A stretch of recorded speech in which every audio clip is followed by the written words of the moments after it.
Okay, hopefully since COVID's guaranteed that it's off, we can start doing some classes, but I've got a couple of new guys getting in the industry that need to learn how to install, diagnose, service, and kind of sell access control.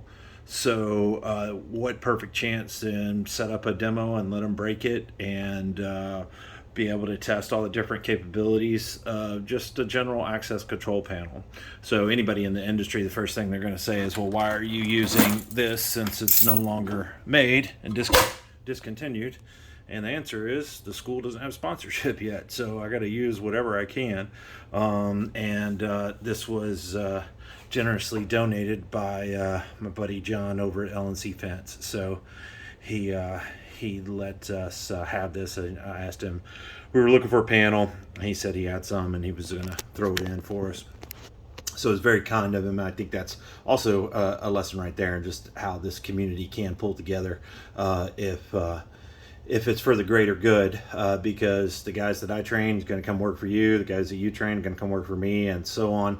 And we just need to get it together and start everybody off with good foundation. So the great thing about this access control panel is it has the capabilities of a lot of the newer ones.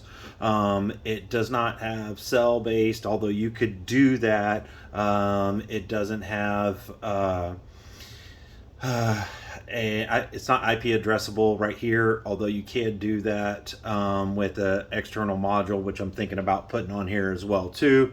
So we can get a little bit of that training, and I think that will be helpful. Although the interface is really clunky for that TCP/IP to RS-232 device, it is what it is. So I think that'll give people the capability to use a browser, type in the local IP address, use that outdated software to kind of see what's going on, to see how you actually go past the local network and be able to access it over the internet. So that's one thing that it will have the capability to do with that extra module. I could put a dark line on it and actually test pots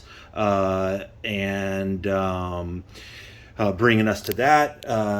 Not only will we have just a basic capability to just dial into it with a modem, but we'll be able to test that line to make sure it has proper DC voltage, proper loop current, but we'll also be able to test RF using our butt set. So this is the linear P-bus protocol receiver, and the reason why I use that as opposed to Wiegand receiver, I forgot to write it on here, I need to put a reader on here too, as opposed to using the Wiegand, because you are going to run across manufacturers that have their own protocol. So I like the idea of having that P-bus protocol, because it is unique, I believe, to linear, or they probably don't even use it anymore. But you can actually look at the bottom of this and get visual indications of what your remote's doing, and also explain to people in some situations you're not getting actually two-way communication. You're just getting local information. So for instance, in a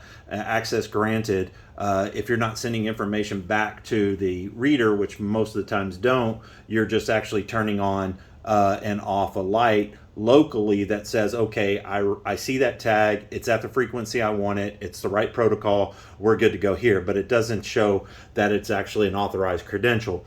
So we have visual indication on the bottom, just like we would on a reader, but we can take this off and actually put our butt set directly on it, which is kind of cool. So we have that protocol, then we'll have two Wiegand inputs, so we could put a reader on there. I've got a big HID reader, it's as big as this, it's that long range reader that reads like 3 feet or whatever, but I need to get a little 605 or something like that does 26-bit or something along those lines. And then what we can do is we actually put a door strike that we can control it on here. We can show what happens with local control through transactions. We could show tamper through local transactions. We could show and give information for door hold open, scenario, we can put a contact on it to trigger that. We can put our door strike, and we can do all kinds of crazy things with that. Put the door strike on 24 volt and we're only feeding it 12 volt, or vice versa. Watch it smoke, watch the magic smoke come out, and so on. So I'm going to put an SMP3 power supply on here, and I'm going to put a 24 volt 50 VA transformer on here, and then that'll give us the ability to go to have 24 volt AC, to have 24 volt DC, 12 volt DC, 6 volt DC off of all that. I may put the SMP3 here, and I may put that transformer up here. It might make it a little tough for the wiring, so I'm not 100% sure. That's why I put a question mark in it here. But maybe we can get the transformer in here and just put it like that, and that'll give us some room. But anyways, long and short of it is we're going to get it like how you would do it out in the field. So I'm going to try to get a scenario that is like you would do it out in the field. And then I'm going to do some stupid stuff that we gate operator guys do to you access control guys, and we put stupid receivers in this and run door strike power through there, or run something that's 100 feet away through this, adding another 3 or 4 ohms of resistance on the circuit, and then you wonder why your door strike's not firing. Well, it's probably because it's got this receiver plugged into it right now. But we can use that as a request to exit, which is what I intend on doing. I also intend on possibly running it through the there with the door strike on there to simulate that. But on the back where I think some of the cool things will happen. Is what I'm going to do is I'm going to put a terminal strip probably on the back, and this will, just to give you an idea, this will just sit like this on a tabletop. So I could put a terminal strip on the back, and then on the back I put like a 10 position terminal switch, and then I can throw maybe like a 5 watt 10 ohm resistor in there, and then like maybe a 1 watt like 10,000 ohm resistor in there. I can throw some opens in there. I could throw some shorts in there that'll trip the PTC on the SMP3, and so on. I can do all that stuff on the back. And then that way, when the guy's over here, guy or girl is over here testing it, I can set up different scenarios from the back without them actually being able to see it, to see what I did. Because in a telecommunications room, you might have this board, which is why I like this setup, is because you will sometimes interior wise come into a situation like this where you're in a TR and you have a the plywood set up for you to drill into, and that'll give you an idea how some of this stuff needs to be laid out, cable management and labeled. And we're gonna do as builds list actually on the door and all that stuff. But it'll also give you the ability to do tests without them actually knowing. I think that's where I was going with it. But that's why I like the board setup, is because it's what you'll experience in a telecommunications room. You really have a blank canvas, but you have to be logical about it as well too. For instance, if you're installing this and it's got to go to this, if you put this all the way down here, now you've kind of ruined it for everybody else to put anything down here. So putting this up here parallel, if that's the only device you're going to put in there, and then how do you get the wires into here? Do you use these knockouts? Do you use existing knockouts? Do you drill your knockouts before you put them up there? Those types of things.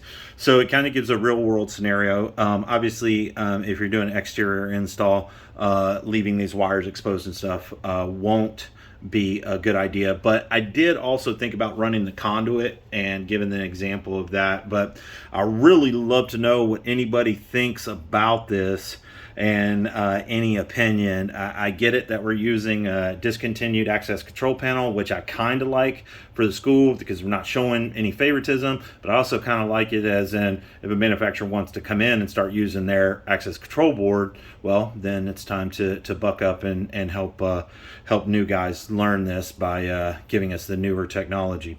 So I think that's about it. I think it's a general layout. There might be some other stuff that I haven't thought about in diagnostic wise, or just the layout of this wise that will come into play. But this will give somebody a solid foundation of ins and outs of data, power, communication to, transactions. So for the service part of it, the installation layout, how do you do that? And I would also like for people to take this off and put it back on there, which is why I like the wood aspect of it as well too. And maybe in the future we'll do like bolts to where you just take it off and just screw it back on, so you're not having to, you know, find new holes each time you drill in the wood. But let's worry about that on version 2.0. Right now 1.0 is better than 0.0, so let's do that and get this thing going. Any opinions, I'd appreciate it. And that's it.